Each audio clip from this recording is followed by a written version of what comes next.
433페이지 같이 한 목소리로 읽도록 하겠습니다. 사무엘이 이르되 왕이 스스로 작게 여길 그때에 이스라엘 지파의 머리가 되지 아니하셨나이까?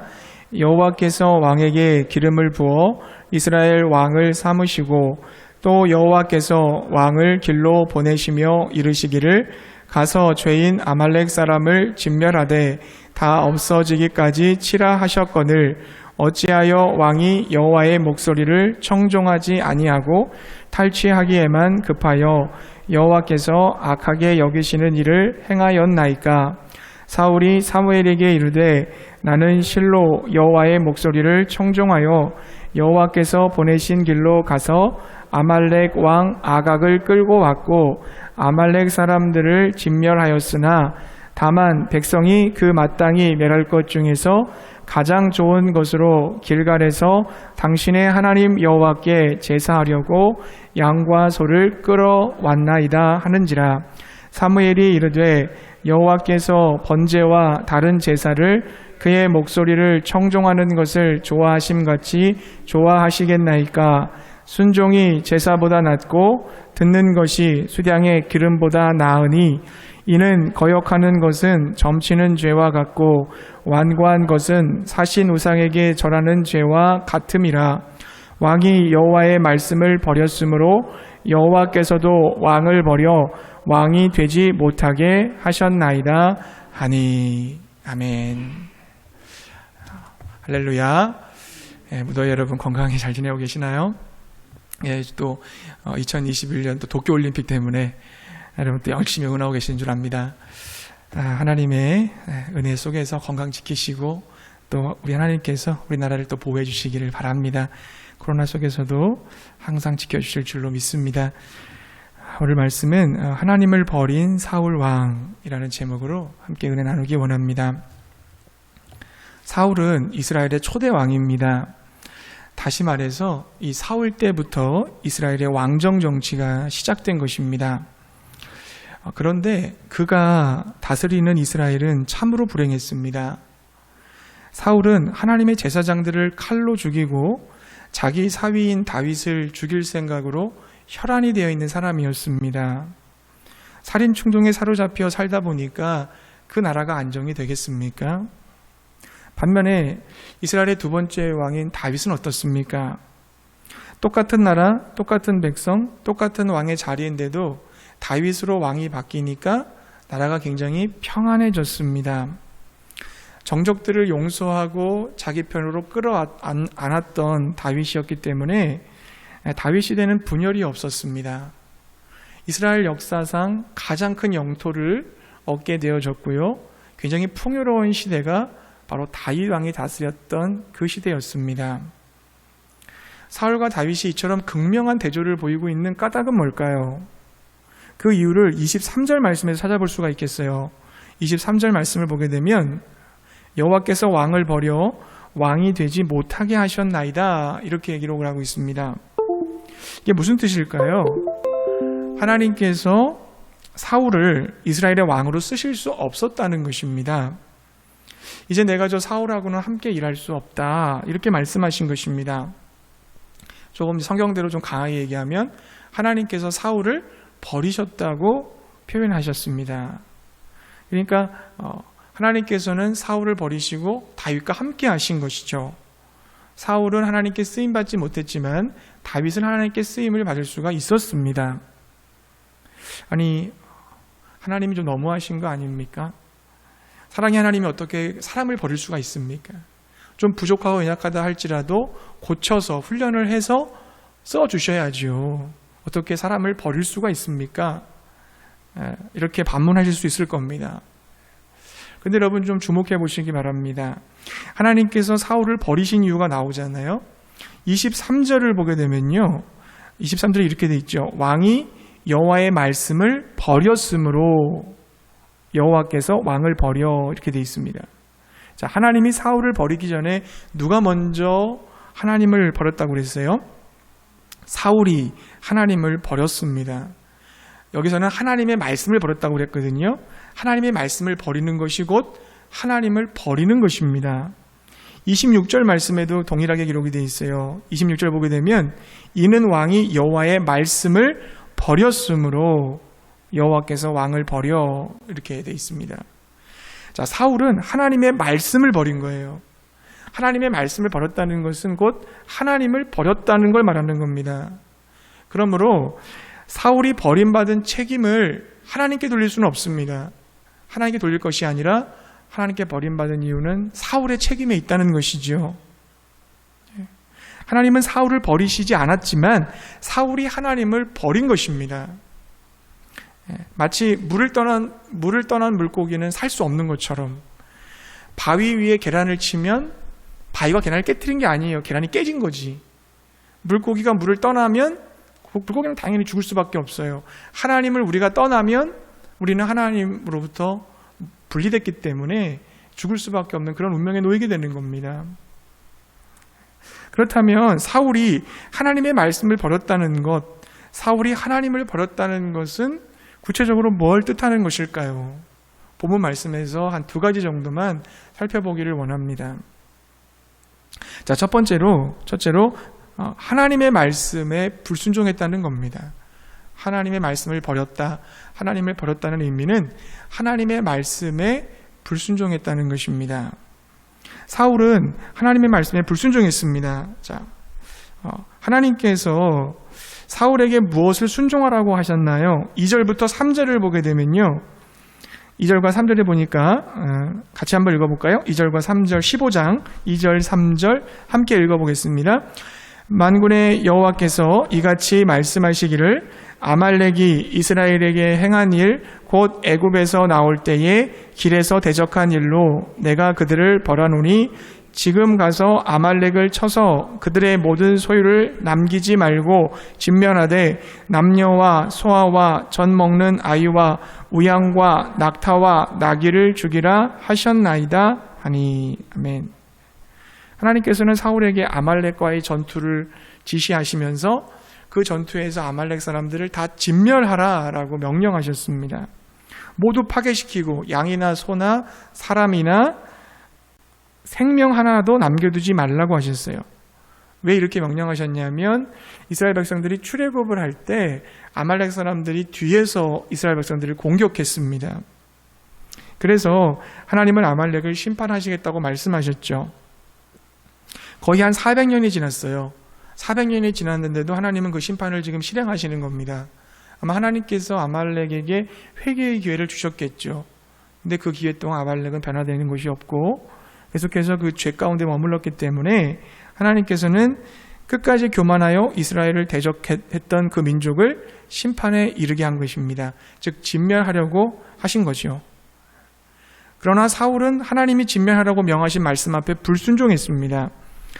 자, 9절 말씀에 보니까 그 말씀이 기록되어 있어요. 9절에 보니까 사울과 백성이 아각과 그의 양과 소의 가장 좋은 것 또는 기름진 것과 어린 양과 모든 좋은 것을 남기고 진멸하기를 즐겨 아니하고 가치 없고 하찮은 것은 진멸하니라. 아멘. 자, 사울은 아각이라고 하는 그 아말렉 왕을 살려뒀고요. 양과 소의 가장 좋은 것, 기름진 것과 어린 양, 모든 좋은 것을 남겨두고 가치 없고 하찮은 것만 진멸했습니다. 하나님은 모두 다 진멸하라고 하셨는데 사울은 진멸하지 않고 남겨둔 것이 있었어요. 이것이 바로 말씀의 불순종이었던 것입니다. 사울은 왜 불순종했을까요? 왜 하나님의 말씀을 어긴 걸까요?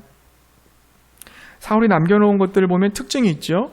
뭡니까? 다 좋은 것들입니다. 기름지고 좋은 거. 그러니까 다 진멸하려고 했는데 아까운 거죠. 아까운 거예요. 쓸만하고 가치 있는 것들이에요. 사울의 마음에 욕심, 탐욕이 생긴 겁니다. 여러분 그렇지 않겠습니까? 하나님 갑자기 다 모든 걸 진멸하라 그랬는데 거기 보니까 막 금덩어리가 있어요. 그거 저 한 돈이면 굉장히 많은 돈으로 환산할 수 있을 것 같은데 그런 생각이 들면 다 진멸하기 어렵잖아요. 마치 그런 상황 속에 있었던 겁니다. 너무 귀하고 좋고 가치 있는 것을 보니까 내가 가지고 싶은 거예요. 욕심이 생기는 거예요. 이 탐심이 하나님의 말씀을 어기고 불순종하게 만든 것입니다. 여리고성 전투에서도 마찬가지였잖아요. 아간이 진멸하지 않고 남겨놓은 게 있었어요. 외투, 은, 금을 감췄습니다. 그 이유는 뭐예요? 너무 귀하고 가치 있으니까 내가 탐하고 싶어서, 탐심 때문이었습니다. 아나니아와 삽비라가 다 팔지 않고 조금 남겨놓은 이유는 뭡니까? 밭을? 탐심 때문에, 욕심 때문이었습니다. 사울도 마찬가지예요. 이 탐심, 이 욕심이 하나님의 말씀을 불순종하게 만들었던 것입니다. 사랑하는 성도님들, 욕심, 탐욕이 생길 때 그것을 성령의 능력으로 누를 수 있기를 바랍니다. 세상 사람들은 그 권력욕과 재물욕에 취해서 그것을 위해서는 수단과 방법을 가리지 않잖아요. 그러나 우리 그리스도인들은 눌러야 됩니다. 우리의 악한 정욕과 싸워 이겨야 됩니다. 이 시대는 그렇게 얘기하잖아요. 네가 원하는 대로 살아라. 네가 마음껏 욕심을 내서 그것을 쟁취해라 라고 얘기합니다. 하지만 이 패역한 시대의 그것이 흐름이지만 주님은 우리에게 그렇게 말씀하지 않으세요.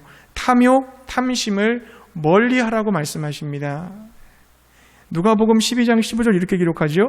이르시되 삼가 모든 탐심을 물리치라. 사람의 생명이 그 소유에 넉넉한 데 있지 아니하니라. 그리고 골로새서 3장 5절에 그러므로 땅에 있는 지체를 죽이라. 곧 음란과 부정과 사욕과 악한 정욕과 탐심이니 탐심은 우상 숭배니라. 그러므로 사랑하는 성도님들, 하나님께 여러분 순종하기를 원하십니까? 그렇다면 내 마음의 욕심과 탐심을 물리치시기 바랍니다. 욕심을 성령의 능력으로 누르고 살아야 돼요. 욕심이 아니라 우리는 어떻게 살아야 돼요? 나눔과 섬김을 실천하며 살아야죠. 자꾸 나를 위해 쌓아놓는 게 아니라, 거기에 관심을 두는 게 아니라 내가 있는 이걸 가지고 어떻게 나누고 섬겨줄까, 그것을 목적을 두고 살아갈 수 있기 바랍니다. 그런데 이 욕심은 때로는 거룩한 목적으로 포장될 때가 있다는 거죠. 여러분, 사울을 보십시오. 사울이 왜 그것을 남겨두었다고 그랬습니까? 자, 15절을 보게 되면은 15절 말씀에 보면은 당신의 하나님 여호와께 제사하려 하여 이렇게 했어요. 자, 21절도 내려가 보면요. 21절에도 보면 당신의 하나님 여호와께 제사하려고 이렇게. 그러니까 제사 지내는데 하나님께 제사 드려야 되는데 아주 좋고 가치 있는 것으로 드리겠습니다. 이런 거죠. 그래서 내가 귀한 것을 남겨놓았습니다. 이렇게 얘기했습니다. 사울의 말이 정말일까요? 사울의 이 말이 진심일까요? 사울은 스스로를 속이고 다른 사람을 속일 수 있는지 모르겠지만 하나님은 속일 수 없습니다. 하나님은 우리의 모든 마음의 패부를, 우리의 양심의 동기를 감찰하시는 분이기 때문에 그렇습니다. 자, 하나님은 사울이 한 행동에 대해서 19절에 이렇게 말씀했습니다. 19절을 가보시면요, 거기에 어떤 단어가 쓰여 있냐면 탈취하기에만 급했다 이렇게 지적을 했어요. 탈취했다. 자, 사울이 전리품을 남긴 것은 하나님께 예배드리고 싶어서가 아니라 결국 탈취하기 위해서라는 겁니다. 즉 자기 것으로 삼고 싶은 이기적인 동기가 숨겨져 있었다는 것입니다. 명목상은 하나님의 영광인데 실제 동기는 뭡니까? 나의 영광, 내 명예, 내 돈이었던 것입니다. 그걸 증명할 수 있는 것이 12절 말씀이죠. 여러분, 12절에 가게 되면요, 사울이 아말렉과의 전쟁에서 승리한 후 자기를 위한 기념비를 세워요. 자기를 위한 기념비. 하나님을 위한 기념비가 아니에요. 나를 위한 기념비예요. 뭘 말하는 주는 거예요? 내가 이렇게 공을 쌓았습니다. 내가 이 전쟁에서 승리했고 내가 이렇게 대단한 사람입니다. 자기의 공로를 앞세우는 거죠. 나를 알아봐 달라는 거죠. 결국 보면 여러분, 하나님의 말씀에 불순종한 이유는 뭡니까? 그것이 뭡니까? 나 때문인 겁니다. 나 때문인 거예요. 나의 욕심, 나의 탐욕, 그리고 나의 영광, 나의 자랑 때문인 것입니다. 나를 위해서, 나의 유익과 이익과 평화를 위해서라면 하나님의 말씀 정도는 불순종해도 괜찮다고 생각하는 거예요. 바로 내가 불순종하는 이것이 이유라는 것입니다. 여러분, 이 말씀을 좀 묵상해보면서 저도 한번 돌아봤어요. 내가 사역을 하는 이유, 내가 사역에 열심을 내는 이유가 뭔가, 그 숨은 동기가 정말 하나님 나라를 확장하고 한 영혼 한 영혼들을 살리고 예수의 제자로 그렇게 세워주기 위함인가?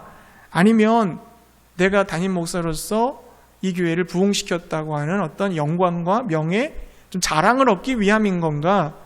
그런 질문을 한번 드려봤습니다. 사랑하는 성도님, 여러분들은 좀 어떠세요? 왜 내가 주님 앞에 나와서 예배를 드리고 있는가? 쉬지 않고 놀지 않고 왜 주님 앞에 나는 헌신하고 있는가? 하나님을 기쁘시게 해드리고 연약한 지체들을 섬기며 사랑하기 위해서인가?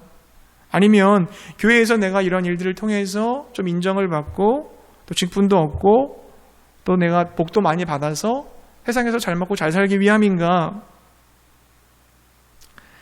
자기 욕심이 뻔히 보이는데 이것을 통해 하나님의 영광을 나타내겠다고 한다는 거죠. 많은 사람들이 이렇게 얘기합니다. 제가 출세하고 성공해야 되는 이유는 제가 더 높은 위치에서 하나님을 섬기기 위함입니다. 제가 더 좋은 위치에서 전도할 수 있기 위함입니다. 저를 국회로 보내주십시오. 저를 정치인으로 좀 되게 해주십시오. 제가 거룩한 영향력을 여러분께 행사하겠습니다라고 얘기하잖아요. 그러나 여러분 조심하시기 바랍니다. 그 말에는 자기 욕심과 자기의 영광이 섞여 있을 수도 있다는 것입니다. 그럴 가능성이 있어요. 여러분 자기 속을 잘 들여다보시기를 바랍니다. 숨은 동기를 점검하시기 바라요. 성령께서 저와 여러분의 그 심령, 내면을 여러분 보여줄 수 있기를 바랍니다. 그렇지 않으면, 점검하지 않으면 어떻게 돼요? 사울처럼 결정적인 순간에 불순종하게 되는 것입니다. 자기의 의, 자기 욕망, 자기 영광에 살아있는 사람들, 그들이 누구였습니까? 신약시대로 가면 바리새인과 서기관들이었어요. 그들을 향해서 주님은 뭐라고 하셨어요? 야, 너희들 정말 열심히 섬긴다. 너희들 고생이 참 많다. 너희들 정말 열정이 있다. 이렇게 하지 않았어요. 이 독사의 자식들아 그랬어요. 독사의 자식들아. 사울이 하나님께 드릴 제사라고 전리품을 남겨놓았습니다라고 할 때 주님께서 야, 너 정말 기특하다. 너 어떻게 나를 이렇게 생각하니? 너 정말 지혜롭다. 이렇게 하지 않았어요. 너는 나의 말을 버렸어 이랬어요. 너는 불순종했어. 불순종하고 있는 너와 나는 함께 일할 수 없다. 사울처럼 되지 않으려면 내 내면의 숨은 동기를 주님의 빛으로 비춰봐야 될 줄 믿습니다. 하나님의 말씀, 하나님의 명령은 하나님의 수준이에요. 하나님의 수준. 하나님은 하나님의 수준으로 말씀하시고 명령하시는 겁니다. 그러므로 하나님의 말씀에 순종한다면 나는 하나님의 수준으로 살아가야 되는 것이죠.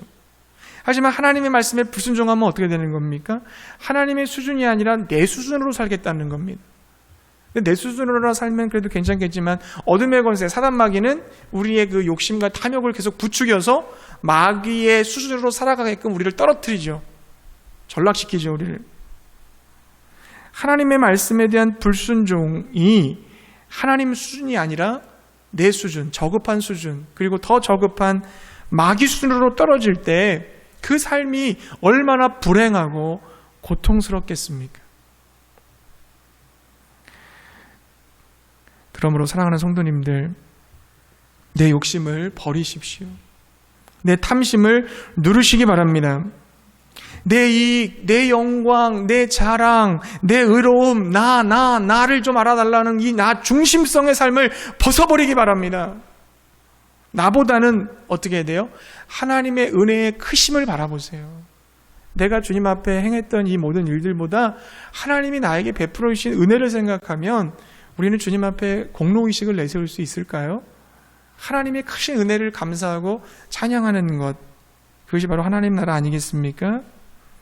그리고 여러분, 나보다는 지금 나의 도움을 필요로 하는 이웃들을 좀 바라보세요.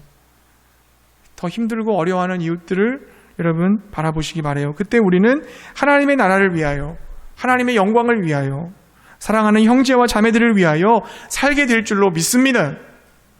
그리스도인이 된다는 것은 나라고 하는 올무로부터 벗어난 사람이라는 거예요.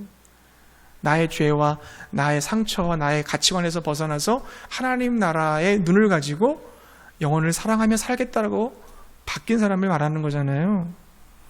그래서 여러분, 불순종이 아니라 정말 순종함으로 하나님께 쓰임받는 주의 종들이 되시기를 주의 이름으로 축복합니다. 자, 사울이 하나님의 말씀을 버렸다는 것은 바로 하나님의 말씀에 불순종했다는 거고요. 자, 두 번째, 하나님의 말씀을 버렸다는 게 무슨 뜻이에요? 둘째로 하나님 말씀 앞에 회개하지 않았다는 겁니다. 회개하지 않았다는 거예요. 디모데후서 3장 16절 말씀을 보게 되면 모든 성경은 하나님의 감동으로 된 것으로서 교훈과 책망과 바르게 함과 의로 교육하기 유익하니 그랬어요.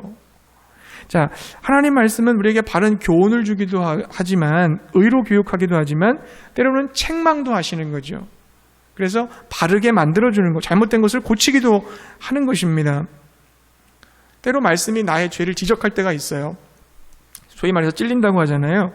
그 죄를 깨닫게 하여 자백하고 돌이키는 회개를 요구하실 때가 있다는 겁니다. 그때 우리는 회개해야 되는 거죠. 회개에 합당한 열매를 맺어야 되는 것입니다. 자, 사울은 어땠을까요? 사울은 분명히 하나님의 명령을 어기고 불순종했습니다. 사무엘은 안타까운 마음에 사울을 만나러 가기 전에 굉장히 밤새도록 기도를 했거든요. 그 기도를 한참 하고 나서 사울을 찾아갔어요. 그때 사울이 사무엘을 만나자마자 뭐라고 얘기했습니까? 자, 13절에 보게 되면요. 13절에 보게 되면 내가 여호와의 명령을 행하였습니다. 이렇게 말해요.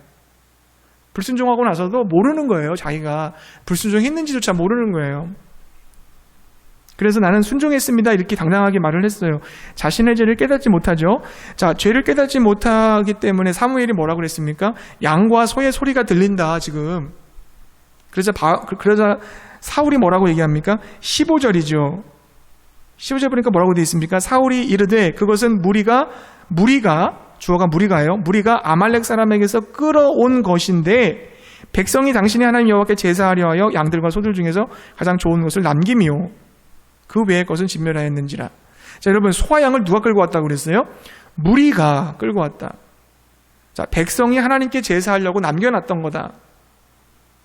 자, 여러분, 이거 지금 사울은 전리품을 남긴 일은 백성들이 한 거지 나와는 무관한 겁니다라고 얘기하는 거잖아요. 이게 진짜입니까? 거짓말입니까? 거짓말이잖아요. 여러분, 9절에 보게 되면 사울과 백성이 행했다라고 기록을 하고 있어요. 그리고 사울 왕이 명령을 안 했는데 백성들이 어떻게 감히 그거를 남기겠어요? 그러니까 무슨 얘기입니까 지금? 이거 남긴 거는 내 책임이 아니라 저들의 잘못이라고 핑계하면서 둘러대고 있는 거죠. 자, 그러자 사무엘이 다시 말합니다. 다시 기회를 줘요. 계속 기회를 줘요. 자, 17절부터 19절에 사무엘이 얘기를 하는데요. 사울의 죄를 지적을 해줘요. 딱 지적을 해주는데 두 가지를 지적해 줍니다. 사울의 죄를. 첫째는 교만입니다. 하나님이 사울을 왕으로 세운 이유는 12지파 중에서 가장 겸손한 사람이었기 때문이었다는 거예요. 스스로 자기를 작게 생각했다는 거예요. 그러나 지금 사울은 지금 어떻게 변했다는 겁니까? 스스로를 굉장히 대단히 여기는 거예요. 난 대단한 사람이라고 여기는 거예요. 그러면서 하나님의 명령 정도는 내가 바꿀 수 있다라고 지금 생각을 한 겁니다.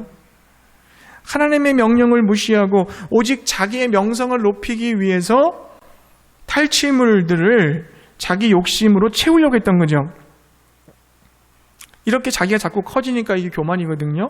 자, 이 교만한 마음을 가지게 되니까 두 번째 그의 죄에 대한 지적, 불순종했다는 겁니다. 불순종했다. 하나님은 다 없애라고 분명히 말씀했는데 좋은 것을 너는 없애지 않았다 그랬습니다. 자, 사무엘은 사울의 교만과 불순종의 죄를 딱 지적을 했어요. 자, 사실 이때야말로 사울이 회개할 기회예요. 내가 그랬구나. 하나님, 제가 잘못했습니다.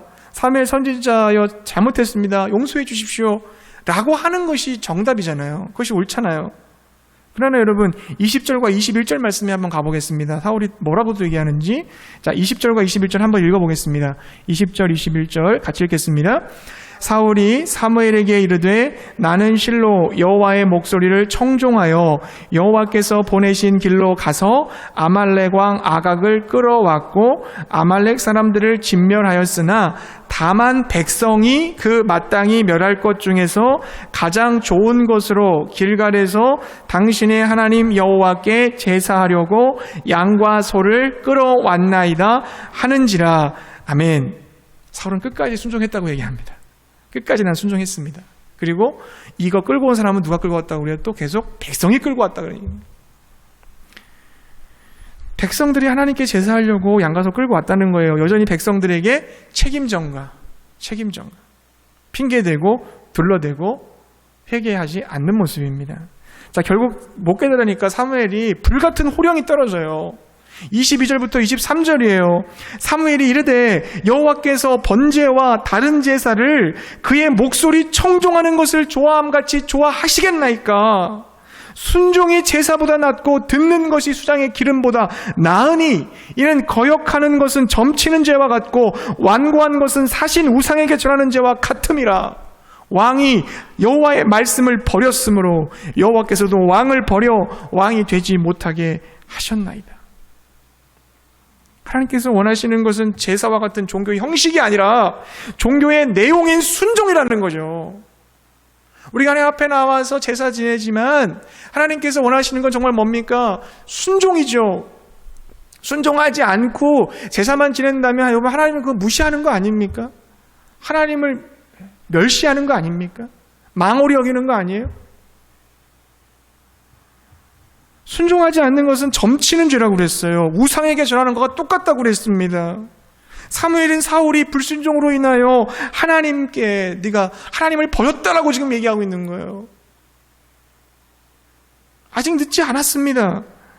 지금이라도 사울이 회개하면 돼요. 사울이 근데 여러분 회개했습니까? 24절에 가보세요, 여러분. 24절에 가보시면 내가 범죄하였습니다. 내가 하나님의 명령과 당신의 말씀을 어긴 것은 백성을 두려워하여 그들의 말을 들은 겁니다. 이제 이실 짓고 하는 거예요. 제가 잘못했습니다. 용서해 주세요. 근데 여러분 언뜻 보면은 이제 진짜 자신의 진심을 얘기하는 것 같잖아요. 근데 여러분 이게 진정한 회개가 될 수 없었어요. 왜 그런 줄 아세요? 회개는 죄를 깨달아서 죄를 자백하고 그 죄에서 돌이키는 겁니다. 방향 전환이에요. 자, 사울은 지금 자기의 의와 영광을 높이고자 불순종했잖아요. 그럼 회개했다면 하나님의 영광과 의를 높이는 삶으로 변화되어야 되는 거잖아요. 근데 여러분 30절 말씀에 가보세요. 사무엘상 15장 30절 말씀, 30절 같이 읽어보겠습니다. 사울이 이르되 내가 범죄하였을지라도 이제 청하옵나니 내 백성의 장로들 앞과 이스라엘 앞에서 나를 높이사 나와 함께 돌아가서 내가 당신의 하나님 여호와께 경배하게 하소서 하더라. 여러분 여기서 무슨 뜻인지 아시겠어요? 나를 높이사. 나를 높이사. 정신을 못 차리는 겁니다. 절대로. 자기는 잘못했지만 그래도 장로들 앞에서 내가 좀 높아져야 되지 않습니까? 내 체면을 좀 틀어주셔야 되지 않습니까? 세워줘야 되지 않습니까? 말로는 회개한 것 같지만 정말 진심이 아니라는 거죠. 이게. 자신의 죄를 진심으로 깨닫고 자신의 생각이나 가치관, 행동을 바꿔야죠. 여전히 나가 살아있는 모습이에요. 사울이 왜 이토록 회개가 안 되는 걸까요? 죄를 이 정도로 지적을 당하고 심판을 선고받아도 회개하는 흉내만 낼 뿐이지 진짜 회개하진 않았단 말이죠. 이유가 뭡니까? 사울의 태도를 잘 주목해 보세요, 여러분. 반복되는 게 있어요. 이게 뭐예요? 책임 전가입니다. 책임 전가예요. 핑계예요. 백성들이 한 겁니다. 백성들이 제사 지내려고 한 겁니다. 핑계를 대고 둘러대고 자기 죄를 합리화하는 거죠. 어쩔 수 없었습니다. 상황이 이런데 어떻게 합니까? 내 잘못은 아닙니다. 저 사람들 때문입니다. 환경 때문입니다. 어쩔 수 없습니다. 죄를 덮을 수 있고 합리화시킬 수 있는데 여러분 회개가 되겠어요? 죄를 합리화하면 절대로 회개할 수 없습니다. 회개라는 거 여러분 진짜 어려운 영성이에요. 왜냐하면 여러분 자기 죄를 깨닫는 게 쉽지 않아요. 여러분 정말 성령님의 은혜가 필요해요. 내가 죄인이구나 하는 것을 깨닫는 게 정말 어렵습니다. 왜냐하면 내가 죄 지은 거에 다 이유가 있거든요. 다 자기 자신을 변호할 줄 알아요. 우리는 하나님 앞에서 아담과 하와도 저 여자 때문에 그랬다고, 저 남자 때문에, 저 뱀 때문에 그랬다고 다 책임 전가하잖아요. 합리화시킬 수 있어요. 내가 기도하지 않은 거 합리화시킬 수 있어요. 내가 전도하지 않은 거, 내가 열심을 내지 않은 거, 하나님께 불순종한 거, 산더미 같은 이유가 있습니다. 그러므로 여러분 죄를 깨닫는 것은 어려운 일이에요. 죄가 깨달아지고 가난한 마음을 갖고 마음을 찢으며 주님 앞에 회개하는 것은 쉬운 일이 아니에요. 그러나 여러분 회개하지 않고 죄를 계속 쌓아두기만 하면 어떻게 되겠습니까? 죄에 대해 둔감해지기 시작하는 거예요. 마음이 깨끗하면 조그마한 죄가 들어와도 딱 느껴요. 아, 이러면 안 되겠다. 근데 계속 죄를 쌓아놓으면 어떻게 됩니까, 여러분? 죄가 들어와도 죄인지 몰라요. 너무 들어워져 있기 때문에 더러운 일에 또 하나 들어오진 거 있으면 어떻습니까? 어차피 들어오진 거. 티가 안 나요. 죄에 대한 반응이 너무 둔감해져요. 사랑하는 성도님들, 오래된 죄가 여러분 있습니까? 회개하시기 바랍니다. 최근에 지은 죄들이 있습니까? 한 달, 일주일 지은 죄도 회개하시기 바라요. 변명하고 합리화시킨 것 가차없이 회개하시기 바랍니다. 회개했어야 하는데 오랫동안 버틴 거 있으면 여러분 회개하시기 바라요. 오늘 하나님께 회개의 영을 달라고 기도하시기 바랍니다. 다윗은 여러분 이런 점에서 훌륭해요. 어찌 보면 사울이 저지른 죄보다 다윗이 저지른 죄는 더 커요. 간음죄를 저질렀습니다. 살인죄를 저질렀습니다. 사울은 그런 건 아니잖아요. 좀 냉긴 것밖에 없으니까. 근데 여러분, 사울과 다윗이 결정적으로 다른 게 뭡니까? 다윗은 죄를 딱 지적받았을 때 막 그냥 엎드려졌어요. 펑펑 울면서 내가 죄인이라고, 나 용서해달라고 간절히 주님 앞에 몸부림치면서 나가잖아요. 하나님은 회개하는 자에게 마음이 약하세요. 여러분, 성경 말씀을 계속 봐보세요. 회개하면 그래도 하나님 용서해 주세요. 내가 부족한 거 알아. 연약한 거 알아. 너희 상한 마음을 알아. 절대로 나 용서 못하겠다 그렇게 하셔도 하나님 긍휼히 여겨주옵소서 울면서 회개하면 하나님은 항상 긍휼을 베풀어 주십니다. 항상 용서해 주세요. 예레미야, 이사야, 에스겔 보세요. 도무지 용서할 수 없는 형편에 나라가 썩어 있지만 그래도 너희들 돌아온다면 내가 용서한다.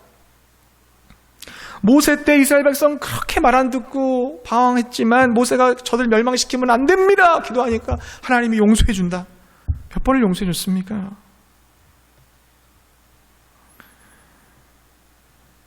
저 같으면 이젠 끝났다. 이 사람들하고는 도저히 끝났다. 이렇게 생각할 수 있을 것 같은데 하나님 그렇게 하지 않아요. 너희들이 마음 찢고 오면 난 받아준다. 용서해 주시는 거예요. 사울이 아무리 잘못했을지라도 정말 철저하게 주님 앞에 회개했다면 달라졌을 겁니다. 달라졌을 거예요. 사랑하는 성도님들, 하나님의 말씀 앞에서 핑계대지 마시기 바랍니다. 둘러대지 마세요. 둘러대지 마세요. 지금 여러분 내 상태로 내가 지금 신앙생활 해도 괜찮다고 여러분 여기시나요? 하나님이 내 모습을 보시면서 야, 너 지금처럼만 신앙생활하면 참 좋겠다. 잘한다. 이렇게 말씀해 주실까요? 아니면 지금 상태로는 좀 어렵겠다. 그런 모습은 아니다. 이렇게 말씀하실 것 같으세요? 만약 후자라고 한다면 여러분 돌아오시기 바랍니다. 죄를 회개해야 되는 거죠. 회개하지 않는다는 것은 뭐예요? 내가 하나님을 버린다는 거예요. 하나님 말씀을 버린다는 겁니다. 하나님은 그런 사람을 쓰실 수 없어요. 나를 합리화하는 것을 멈추고 성령의 조명 안에서 회개의 은혜로 나아갈 수 있기를 바랍니다. 말씀 정리하겠습니다. 하나님이 사울을 버린 게 아닙니다. 사울이 하나님을 버렸습니다. 하나님을 버렸다는 것은 하나님의 말씀을 버린 겁니다. 하나님의 말씀을 버렸다는 것은 하나님 말씀에 불순종했다는 겁니다. 뿌리 깊은 자기중심성, 자기사랑, 그것이 바로 불순종을 낳은 거죠. 뿐만 아니라 하나님 말씀이 죄를 지적함에도 불구하고 그 죄를 회개하지 않았어요. 여러 가지 핑계와 책임 전가와 같은 자기 합리화를 통해서 죄를 깨닫고 아파하고 행동의 변화를 가져오는 그런 진정한 회개를 이루지 못했습니다. 하나님 말씀 앞에서 불순종하고 회개하지 않음이 바로 하나님을 버린 행동의 결과였던 것입니다. 여러분, 우리가 왜 하나님 예배 때 말씀 앞에 서나요? 항상? 왜 우리 날마다 말씀 묵상하고 말씀 읽습니까? 말씀의 빛의 조명을 받아야 내가 순종해야 될 말씀이 뭔지를 깨달을 수 있거든요. 그 말씀의 기준을 받아야 내가 여기서 얼마나큼 틀어졌는지를 알고 회개할 수가 있거든요. 말씀의 홍수지대에 살고 있어요. 여러분, 말씀이 얼마나 많습니까? 인터넷, TV, 스마트폰 쏟아져 나옵니다. 막. 그런데 여러분, 그 말씀을 그렇게 많이 듣고 있지만 정말 말씀대로 사는 사람들 여러분 있어요? 물론 있겠죠. 흔치 않아요. 하나님이 나에게 베풀어 주신 은혜를 생각하면서 감사하는 마음으로 기꺼이 하나님의 뜻에 순복하시기 바랍니다. 겸손히 하나님을 따라서 살아가시기 바랍니다. 나를 넘어서 내 옆에 있는 이웃들을 좀 바라보고 그들을 사랑하며 살아갈 수 있기를 바랍니다. 하나님께서 그런 사람을 기뻐하시며 귀한 하나님의 종으로 써주실 줄로 믿습니다.